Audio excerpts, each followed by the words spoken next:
E 3 pontos importantes que nós vimos na semana passada. As nações estão sujeitas aos ventos de conflitos que assolam a terra.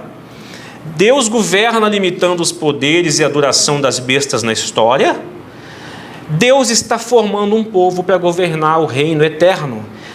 Daniel 7,18 diz que no final o reino será entregue ao povo santo do Altíssimo e eles dominarão para todo sempre. Alguns interpretam que o povo santo é Israel. O pessoal da visão dispensacionalista pré-tribulacionista entende que a igreja ela não estará aqui e o povo santo que Daniel está informando seria o reinado de Cristo por 1000 anos diretamente com Israel especificamente. Mas há controvérsias. Há outras visões e textos que deixam bem claro que o povo santo do Altíssimo é a igreja. Então Deus vai tratar com Israel nesse período que vai tratar com o anticristo. Deus vai tratar com Israel. Deus vai tratar e vai atuar junto com a sua igreja, e tem evidências bíblicas que eu vou mostrar que a igreja vai participar desse evento. E concluímos na semana passada que a gente deve fazer parte desse povo. Você vive hoje, você está sendo chamado para fazer parte desse povo, por meio da conversão, mudança de direção, por meio do batismo, que é o recebimento na igreja, o simbolismo e mostrando para o povo santo que você se identificou com a morte de Cristo e ressurge para viver num reino eterno. Comunhão. Não faz sentido eu querer participar de um povo escolhido para reinar sobre a terra eternamente e odiar conviver com o povo que Deus está separando. Hoje, a gente viu que tem que haver santificação. É necessário, conforme foi lido aqui, não deixar que os desejos da sua natureza humana te domine. Então, é preciso do Espírito Santo para isso. E a gente viu que tem que esperar, tem que aguardar, tem que ter a fé da espera, da perseverança. Faça parte desse povo. E hoje, irmãos, Daniel capítulo 8, a gente verá, lembrando que Daniel no capítulo 7... ele termina o capítulo 7 passando mal, com as visões que ele teve. Viu um leão alado, um urso com 3 ossos na boca, um leopardo de 4 cabeças e de 4 asas, e outro ser estranho que não deu nem para especificar parece com o quê, mas tinha 10 chifres na cabeça. Aí vem aquela revelação de futuro, de que vai acontecer. Ele ainda estava... Quando Daniel ele tem essa visão, não é nem sonho, é visão, no capítulo 7, estava no primeiro ano do rei Belsazar. Já tinha passado, já tinha caído Nabucodonosor, já tinha caído, e Belsazar era o último rei a sobreviver e o império babilônico iria cair. Então ele ficou assustado. E no capítulo 8, ele teve outra visão. 2 anos depois, o texto começa assim, durante o 3º ano do reinado de Belsazar, eu, Daniel, tive outra visão depois da primeira. Nessa visão, eu estava na fortaleza de Suzã, na província de Elão, em pé junto ao rio Ulai. Olha só, visão acordado. Quando eu levantei os olhos, eu vi um carneiro com 2 chifres compridos em pé junto ao rio. Um dos chifres era mais comprido que o outro, embora tivesse crescido depois do outro.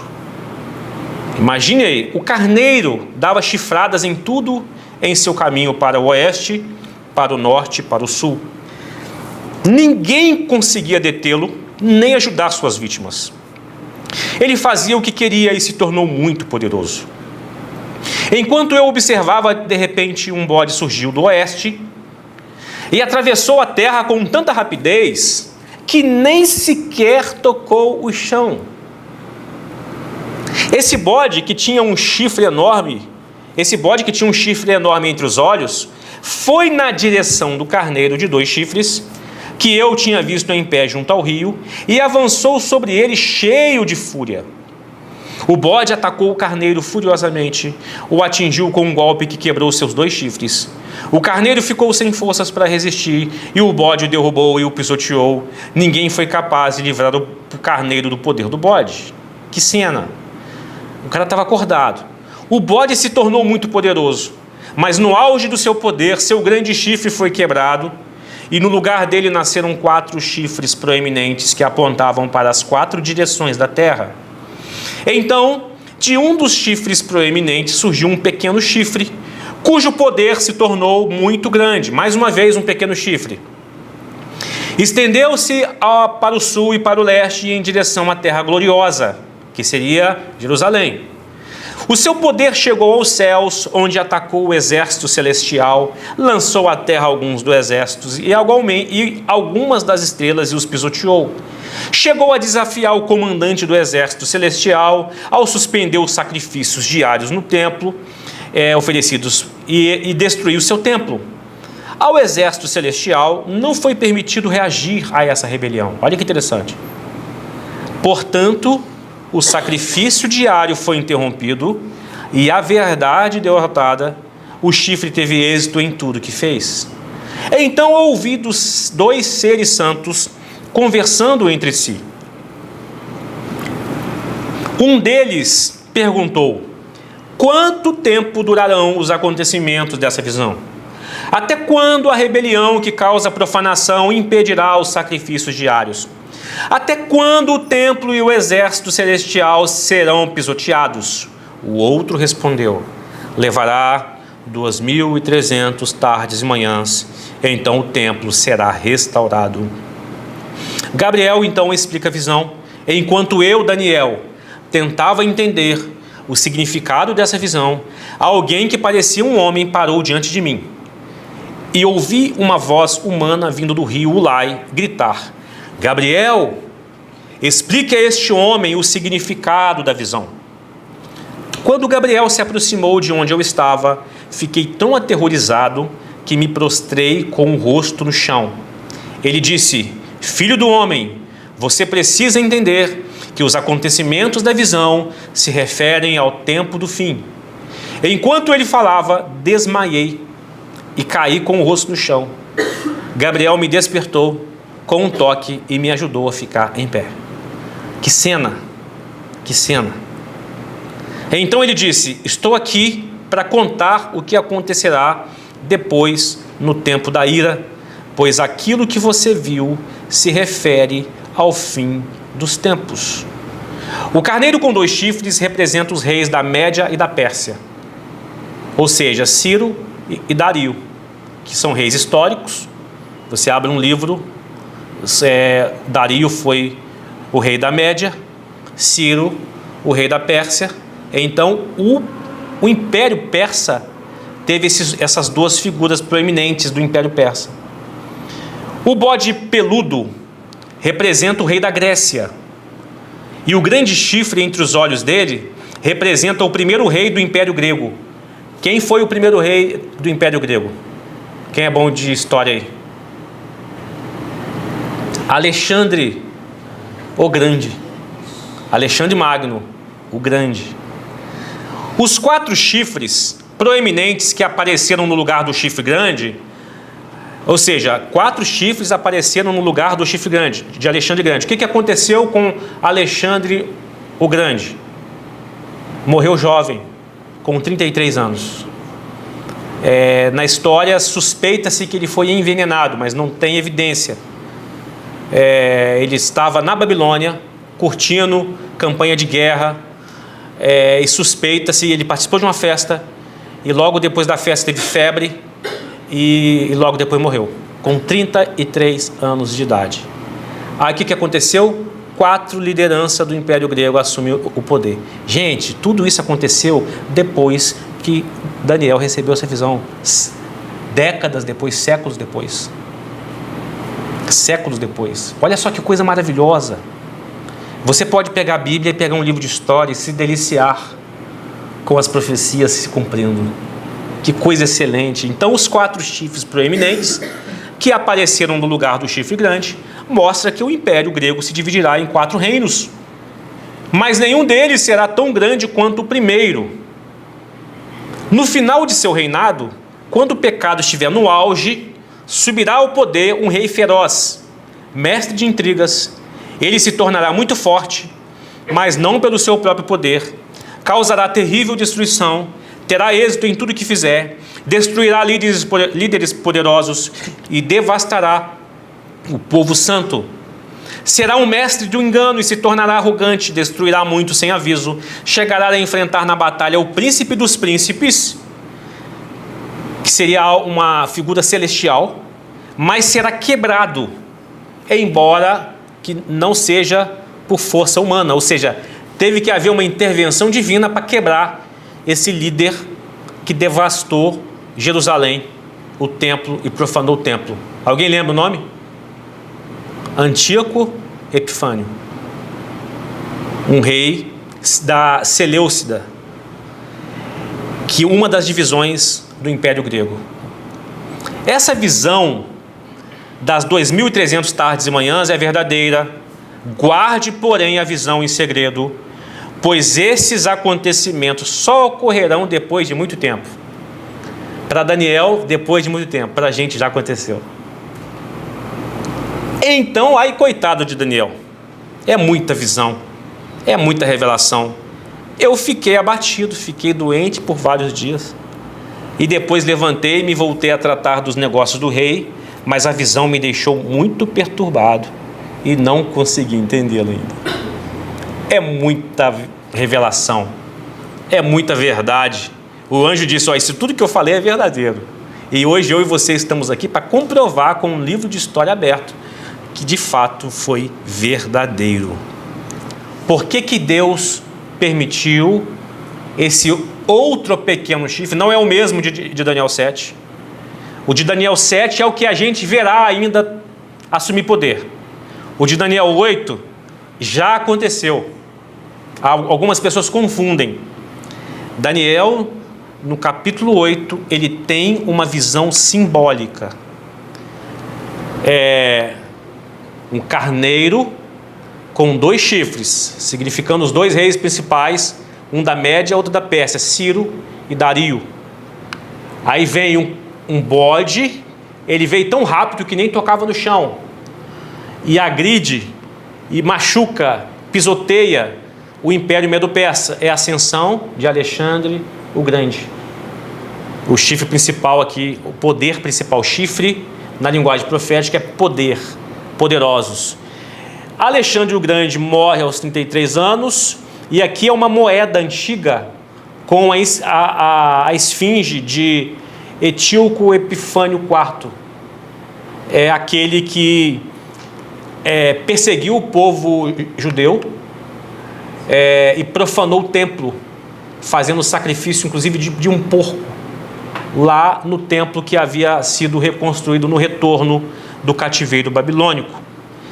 E esse camarada aqui, ele não estava puro, porque para Deus, para ele ser barrado, foi necessária a intervenção divina. Então, esse rei da Seleucida, aí a gente pode ver aqui o seguinte: evangelho é totalmente racional, é histórico, é cronológico, é lindo de se ver. Quando o Império Grego, Alexandre o Grande, morre, o Império Grego se divide em 4. Então, fica Lisímaco, assume uma parte, um dos generais, Cassandro outra parte, Ptolomeu I uma parte, Seleuco outra parte. Antíoco Epifânio surgem daqui e vêm para essa região para fazer uma devastação em Jerusalém. Mas por que ele fez essa devastação? Por causa da grande transgressão. Irmãos, vejam bem, depois do exílio, depois de Deus tratar o povo judeu lá em Babilônia, trazendo o exílio, eles perdendo o templo, perdendo tudo, passa-se algumas décadas, alguns séculos, havia num certo momento, já na véspera de Cristo se encarnar, uma grande transgressão. Aí os estudiosos afirmam que o povo volta todo feliz, faz aquela reinauguração do templo que você vai ver em Esdras, Mas depois de um certo tempo já estão todos helenizados. O que é helenizados? Estão influenciados pela idolatria grega, pelos cultos pagãos gregos. Aí o que Deus faz para preparar para que o Messias viesse em algo mais estabilizado? Permite que Antíoco Epifânio, por causa da grande transgressão, faça lá uma purificação. Ou seja, permite dor a um povo, e diz a história que depois, se você quiser entender melhor o que aconteceu na grande profanação, leia o livro dos Macabeus. É um livro histórico, mostra como que o povo resistia, lutou contra Antíoco Epifânio. E interessante que o nome Epifânio, né, o sobrenome Epifânio, significa manifestação de Deus, Epifania. E os judeus o apelidaram de Epimanes, que quer dizer o louco, de tanta loucura que esse cara cometeu. Foi preciso Deus intervir para pará-lo. Em 167 a.C., ele invade Jerusalém e profanou o templo. Acabou com os sacrifícios diários, interrompeu todo o culto de adoração, Daniel 8, 11, 12, erigiu um altar a Zeus olímpico no lugar do templo, sobre o altar dos holocaustos, sacrificou porcos, ordenou que os judeus comessem carne de porco e adorassem deuses gregos, queimou cópias da Torá e executou quem desobedecesse a ele. Cumpriu-se Daniel 8, 11, 12. Ele engrandeceu até contra o príncipe do exército e tirou o sacrifício contínuo, no lugar dele foi lançado, o lugar do santuário foi lançado por terra. Deus permitiu tocar no templo que era chamado de sua casa. Por que então o pequeno chifre teve tanta liberdade para isso? Por quê? Qual era o motivo? Aí a gente começa a ver pelo contexto do capítulo 8 que o motivo era juízo, mais uma vez juízo contra Israel. Já tinha o povo sido liberto do cativeiro babilônico. Mais uma vez necessário juízo e purificação do povo de Deus. Aí um grande professor, Wayne Grudem, Deus em sua providência pode permitir que o mal se manifeste com intensidade, não porque o aprova, mas porque o usa para revelar a sua justiça e purificar seu povo. Como que Cristo viria para iniciar o seu ministério, a sua obra, no meio de um povo judeu totalmente helenizado e adoradores de deuses pagãos. Aí existe no texto do capítulo 8 uma paralisação celestial que incomoda. No capítulo 8, no verso 13 e 14, há um diálogo: até quando vai ser permitido que Antíoco Epifânio, que é o chifre pequeno, continue com essa profanação, impedindo os sacrifícios diários? Até quando o templo e o exército celestial serão pisoteados? Até quando Deus vai tolerar isso? Até quando? Aí tem uma quantidade de tardes e manhãs, que a gente vai ver mais à frente, que Deus vai intervir. Quando Deus permite que o santuário é profanado, é pisado, Deus está expondo a completa abominação do mal e chamando ao seu povo à fidelidade. Por que Deus permite algumas maldades acontecerem?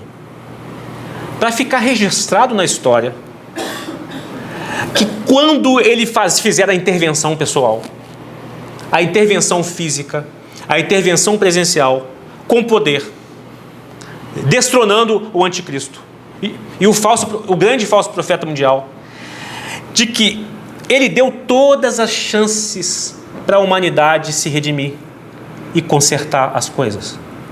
Sabe por que Deus permite passar-se um tempo de profanações, de loucuras? Porque na entrada da nova era da vida eterna, ninguém vai poder dizer assim, Jesus chegou, mas o meu líder político favorito, o Zé das Couve, vamos aqui criar aqui um personagem fictício.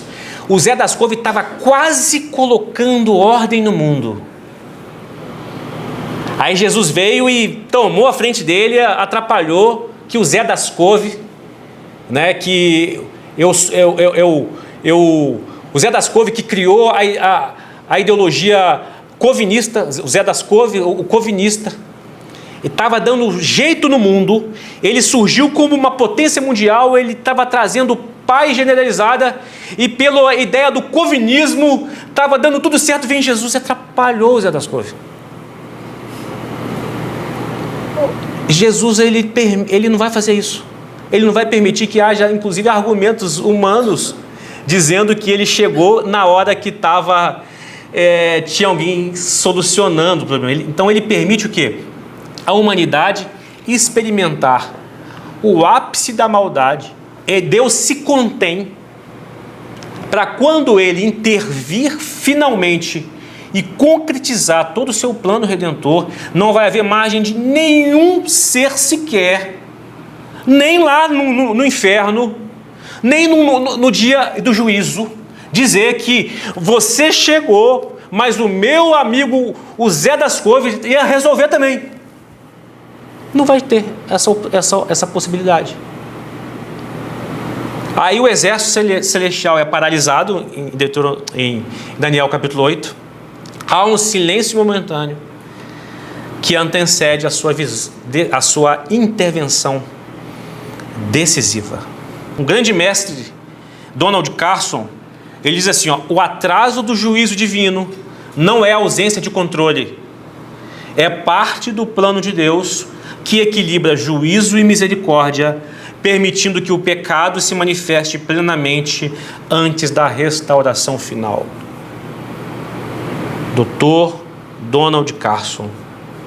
Então, o silêncio de Deus, entre aspas, atraso do juízo divino, é Deus dando um tempo para expor a arrogância das potências humanas.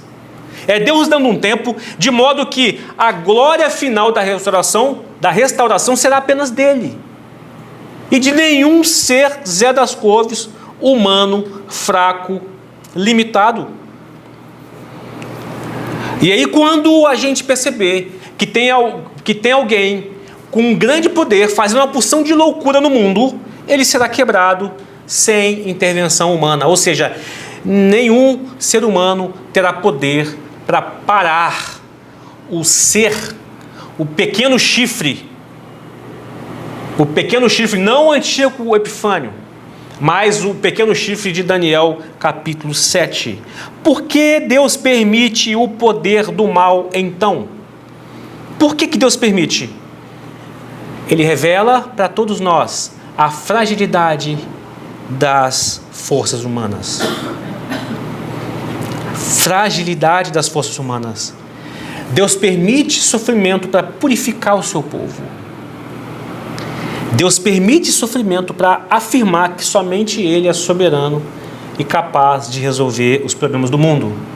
Deus dá toda a liberdade para as nações o buscarem, mas as nações não querem buscar o Senhor.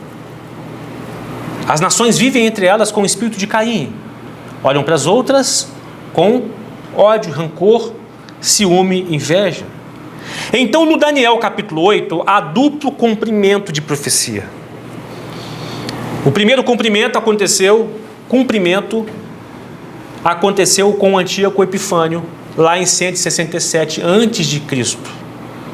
Perseguição aos judeus, profanação do templo. Mas há um cumprimento futuro, um cumprimento escatológico, que está bem claro em Daniel capítulo 7, que é a figura do anticristo, o homem da iniquidade. Observem bem algo muito importante. Olha esse texto aqui. Segundo aos Tessalonicenses, capítulo 2, verso 3 e 4. Eu tinha colocado também lá, mas vamos lá. 2, verso 3 e 4. No que tange a volta de Jesus, quanto à volta de Jesus, não se deixem enganar pelo que dizem. Pois esses dias não virá, até que surja a rebelião e venha o homem da perversidade, aquele que traz destruição. Olha bem, pode deixar ainda no 3. Vejam bem, irmãos. Jesus só vai voltar quando surgir o pequeno chifre, cheio de blasfêmia, cheio de autoritarismo, cheio de totalitarismo. E o mar, né, ele vai sair do mar, do meio dos povos, e a grande massa mundial da população vai gostar muito da forma dele ser. Arrogante, se colocando no lugar de Deus, trazendo um período de uma falsa paz. E Jesus disse em Mateus 24, cuidado, vai enganar até os escolhidos.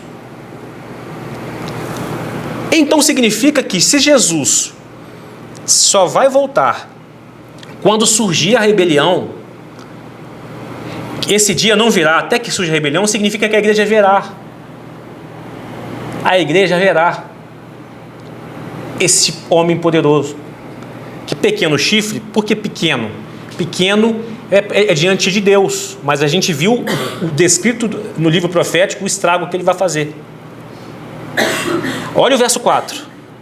Ele se exaltará, se oporá a tudo que o povo chama de Deus, se oporá a todo objeto de culto, até se sentará no templo de Deus e se fará passar por Deus. Pode segurar um pouquinho aí. Subentende pelos estudiosos que ele vai ter acesso a Israel.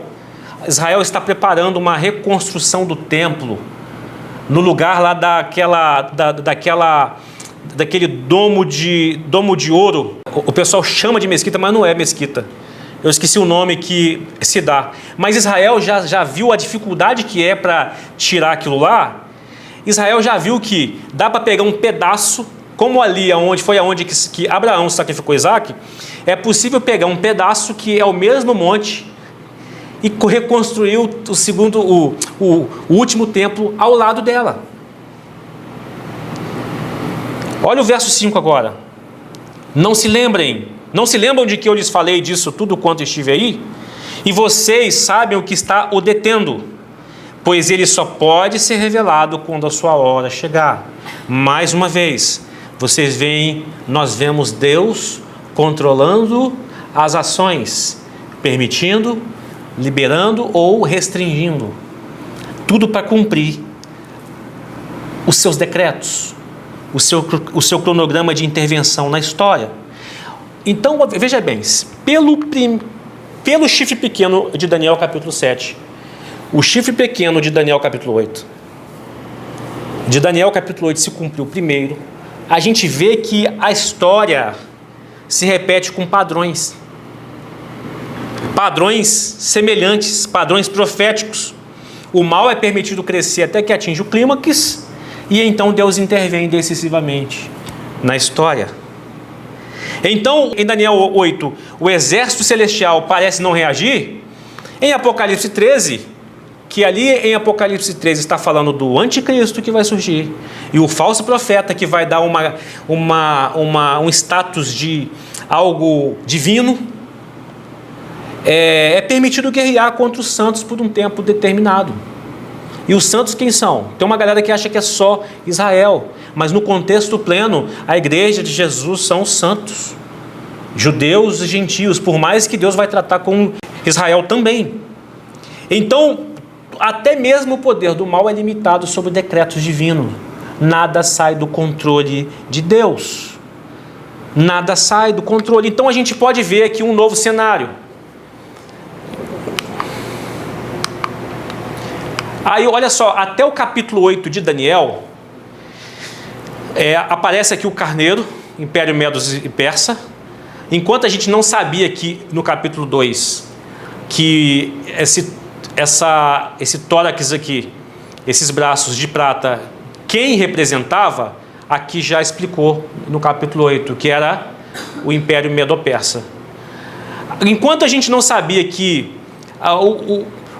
a cintura era de bronze, era o Império Grego, aqui no capítulo 8 já explicou que é o Império Grego, por meio aqui do bode com chifre.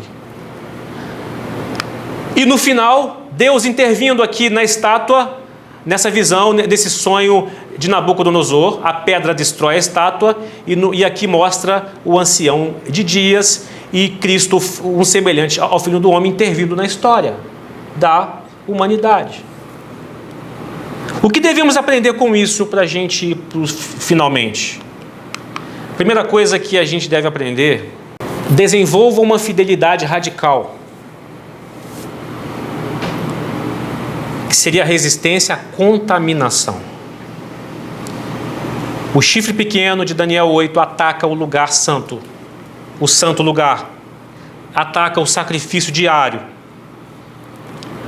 O chifre pequeno de Daniel 7, ele fala insolências, palavras duras contra o Altíssimo. O mal vai buscar corromper o seu entendimento.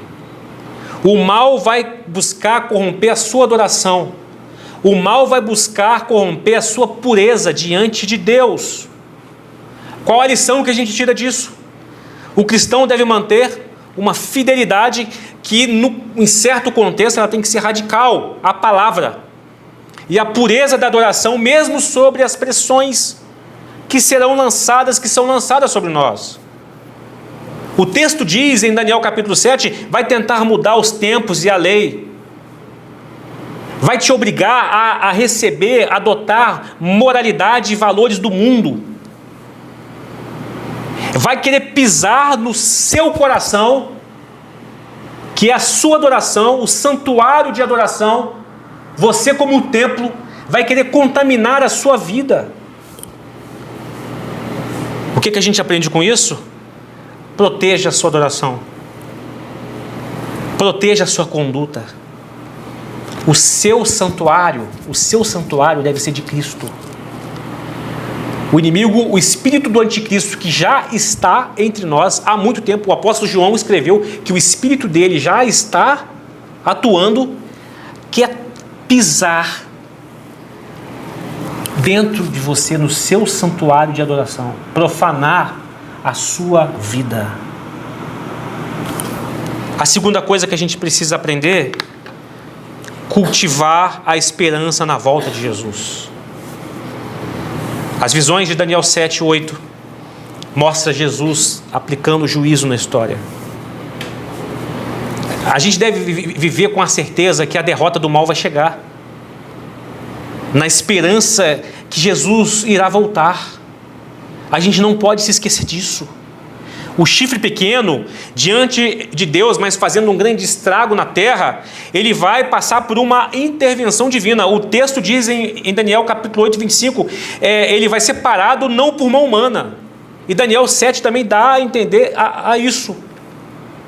Nenhum ser humano, nenhuma força humana, nenhuma ideia humana, nenhuma ideia política vai conseguir parar essa pessoa que tem um poder mundial de fazer o que bem entender. O que você deve cultivar? A bendita esperança. Eu amo muito Tito capítulo 2, 13. Você consegue colocar, Lucas? Tito capítulo 2, verso 13.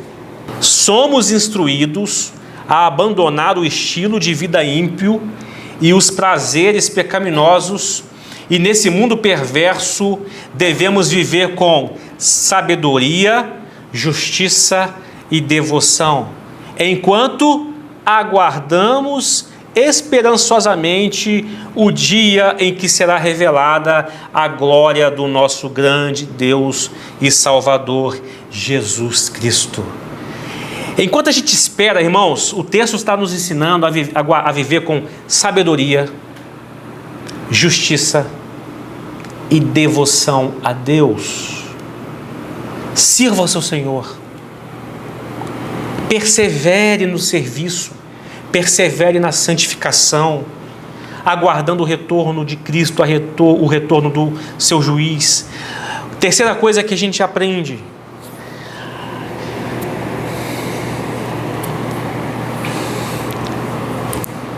a fé é corporativa e não individualista. A fé é corporativa e não individualista.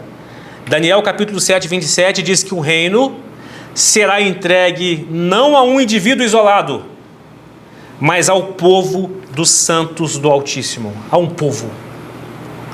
Existe uma ideia por aí, eu tenho Deus no coração, eu amo a Deus,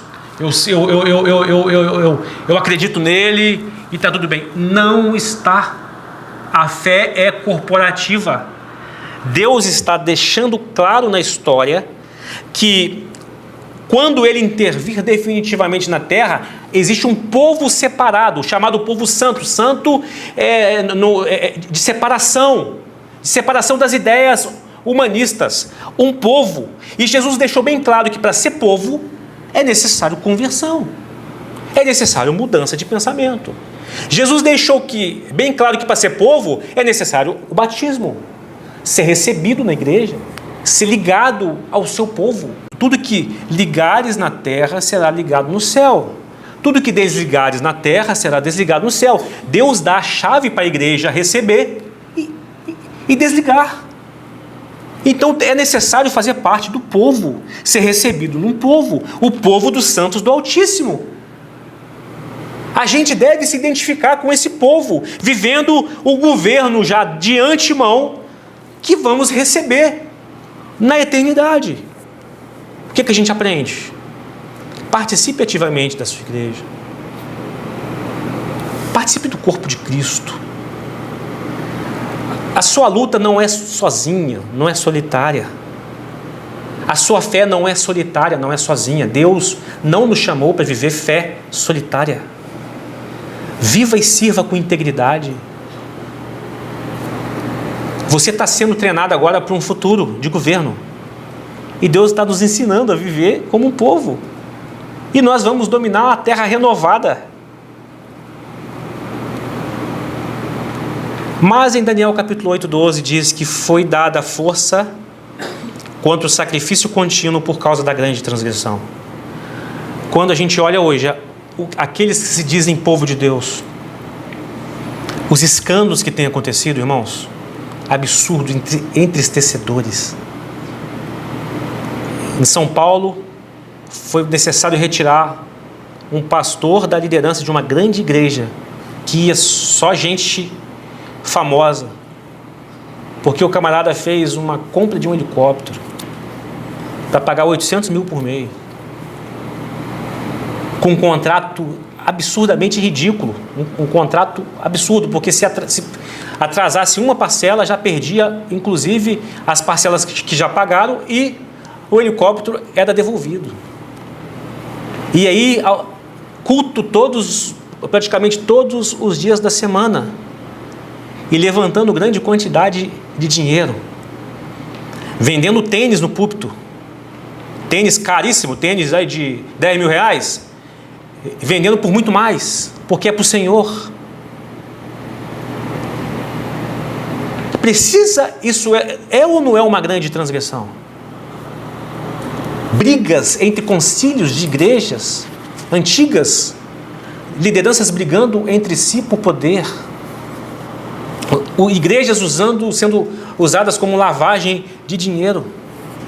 A coisa mais fácil para lavar dinheiro hoje é igreja, porque não precisa prestar conta do que entra. E na CPI, é CPI que fala, né? CPI do desvio do INSS. Alguém sabe o que surgiu lá? Um dos grandes fraudadores da Previdência bancou uma passagem de ano de uma grande igreja no estádio em São Paulo, com dinheiro dos aposentados do INSS. Foi feito um culto ao Senhor, uma virada de ano ao Senhor, com um dinheiro desviado de aposentados. Irmãos, isso é ou não é uma grande profanação do culto? Isso é ou não é uma grande profanação da adoração? O espírito do anticristo já está agindo. Aí o que Deus vai fazer no tempo do fim? Vai permitir uma purificação. Por meio de momentos difíceis. Por quê? Em momentos difíceis, os falsos fogem. Os falsos não permanecem. Os falsos não demonstram fidelidade. Então, a gente fica sabendo, e com base muito clara em 2 Tessalonicenses, de que a igreja verá o pequeno chifre descrito em Daniel capítulo 7, na semelhança do pequeno chifre descrito em Daniel capítulo 8, agindo de modo a aplicar juízo na grande transgressão. E a igreja evangélica passará por isso. Tem uma galera que não aceita isso, que a igreja não vai ver isso. Não tem fundamento bíblico. Dividiram a vinda de Jesus em duas partes. Ele vem primeiro, leva a igreja, aí vem a... Não existe fundamento bíblico para isso. A gente está sendo chamado, irmão. A gente viu que a profecia é confirmada pela história. Nós estamos sendo chamados para ser um povo separado, fiel a Deus, com sabedoria, justiça e devoção.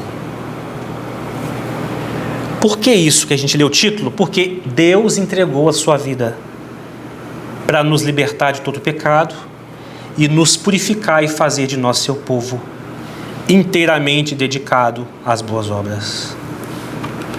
Como é que está o seu santuário? Como é que está o seu santuário?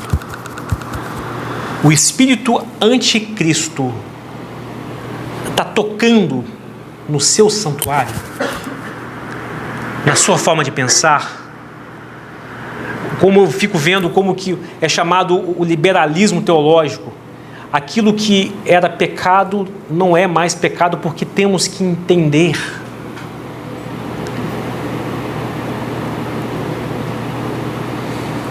Como está a sua devoção? Cuidado, irmãos. Fiquem firmes.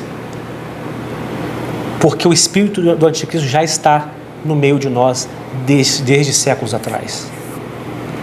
Seja povo. Sirva como povo. Alegre-se a ser povo. Alegre-se a servir, irmãos. Porque o que você faz para investir como um povo vai refletir você participando do governo eterno de Cristo. E é possível você servir aqui nesse momento que a gente tem e de ter uma conta de crédito para ser agraciado na eternidade. Isso para mim é constrangedor. Além da morte de Cristo na cruz por mim, a morte de Deus por mim, porque ninguém é digno, ainda a gente vai receber privilégios eternos pela forma que a gente investe nossa vida aqui como povo de Deus. Seja no nosso serviço, seja nas nossas ofertas. Quando Jesus fala, não ajunteis tesouro na terra, porque havia uma preocupação de guardar grana, porque não sabia o que ia comer, o que ia vestir, tinha medo do amanhã.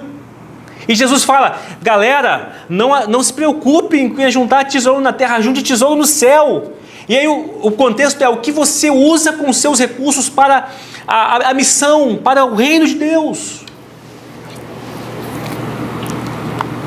Curva a sua cabeça, vamos orar.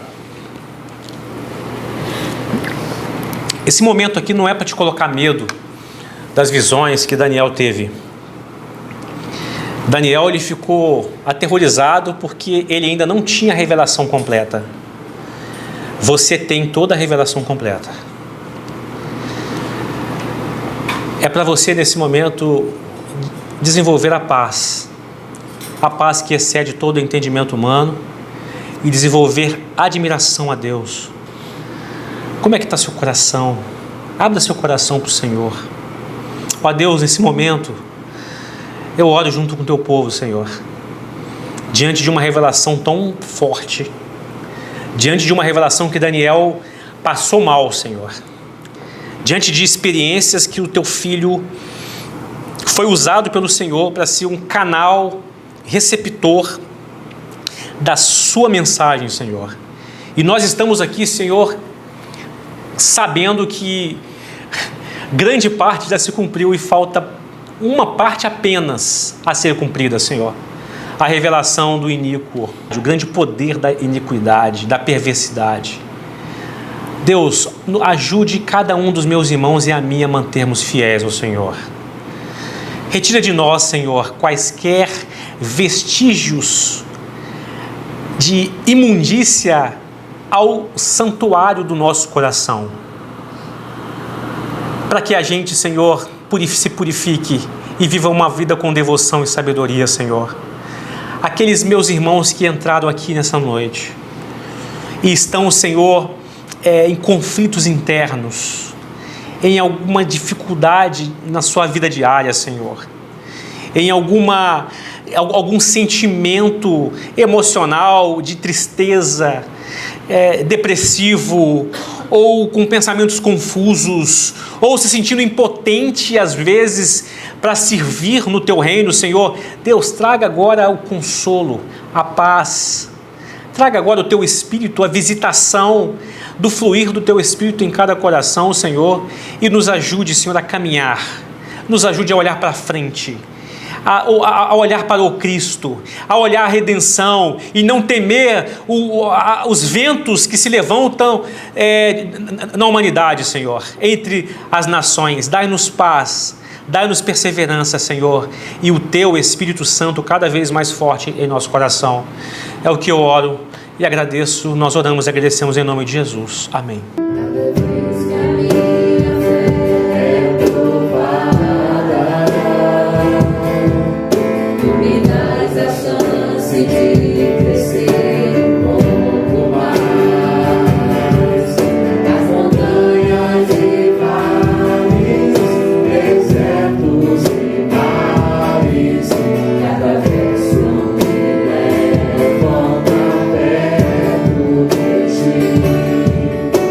Astro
crendo em fé.